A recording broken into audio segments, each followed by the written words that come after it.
जय हिंद दोस्तों, वंदे मातरम। अभी कुछ दिनों पहले हेलीकॉप्टर क्रैश में सीडीएस जनरल बिपिन रावत जी की मृत्यु हो गई। उसके बाद हमने देखा कि किस प्रकार से कुछ लोगों के अंदर जो बसी हुई घृणा है वो निकलकर सामने आई, और किस तरीके से सामने आई ये भी हम लोगों ने बखूबी तौर पर देखा। किसी को भी उम्मीद नहीं थी कि इतना घटिया मानसिकता के लोग भी हमारे देश में रह रहे होंगे कि किसी आर्मी चीफ की ऐसे आकस्मिक मृत्यु के ऊपर भी वो ठहाके लगाएंगे। अब इसके ऊपर कई लोगों ने आर्टिकल्स भी लिखे हैं। कई लोग, ऐसा लगता है कि मरणोपरांत लोगों के बारे में बुरा भला बोलने से बचते हैं, लेकिन अब ऐसा लगता है कि समय बदलता जा रहा है और लोग अपनी कुंठाओं को किसी व्यक्ति के जाने के बाद जिस प्रकार से व्यक्त करना शुरू करते हैं वो वाकई में कई मायनों में आपको गंदा भी लग सकता है, बुरा भी लग सकता है, और खैर घिनौना तो वो होता ही। अब ऐसे में जनरल बिपिन रावत जी के बारे में कई लोगों ने किस प्रकार की बातें करी हैं, इस बारे में हम लोग डिस्कशन काफ़ी कर चुके हैं। लेकिन अब जो एक ताज़ा मामला निकलकर सामने आ रहा है वो और भी ज़्यादा बुरा है। तमिलनाडु के हेलीकॉप्टर हादसे में सीडीएस जनरल बिपिन रावत की जान जाने के बाद सोशल मीडिया स्टोरीज पर उन्हें वॉर क्रिमिनल कहने वाली हाजी पब्लिक स्कूल की पूर्व निदेशक सब्बा हाजी को जमानत पर रिहा कर दिया गया है। सब्बा को यह बेल सीआरपीसी की धारा 107, 108 के तहत निष्पादित बॉन्ड पर दी गई है।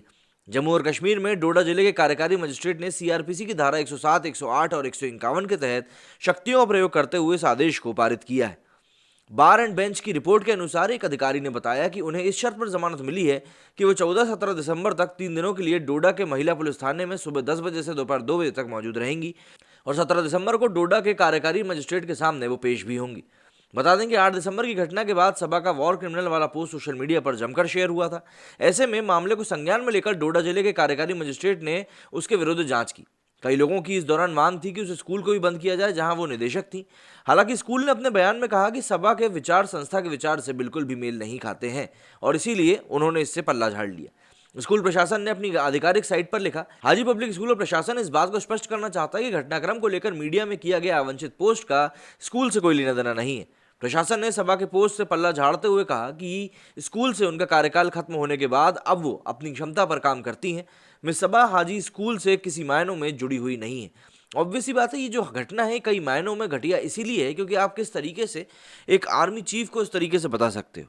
मतलब ठीक है, आपके मन में जो धारणा चल रही है ठीक है, राइट ऑफ स्पीच और राइट ऑफ एक्सप्रेशन की जो हम बात करते हैं, अभिव्यक्ति की आज़ादी की जो हम बात करते हैं, बस वो इसी पॉइंट पर आकर बता देती है क्यों राइट ऑफ स्पीच या फिर अभिव्यक्ति की आज़ादी को क्यों हल्की सी लगाम की भी कभी कभी ज़रूरत पड़ जाती है। क्योंकि अगर आपकी अभिव्यक्ति की आज़ादी किसी मास को, पब्लिक को, क्राउड को या एक इंडिविजुअल को अगर परेशानी पहुंचा रही है तो कहीं ना कहीं वो आपके लिए मतलब सही नहीं है।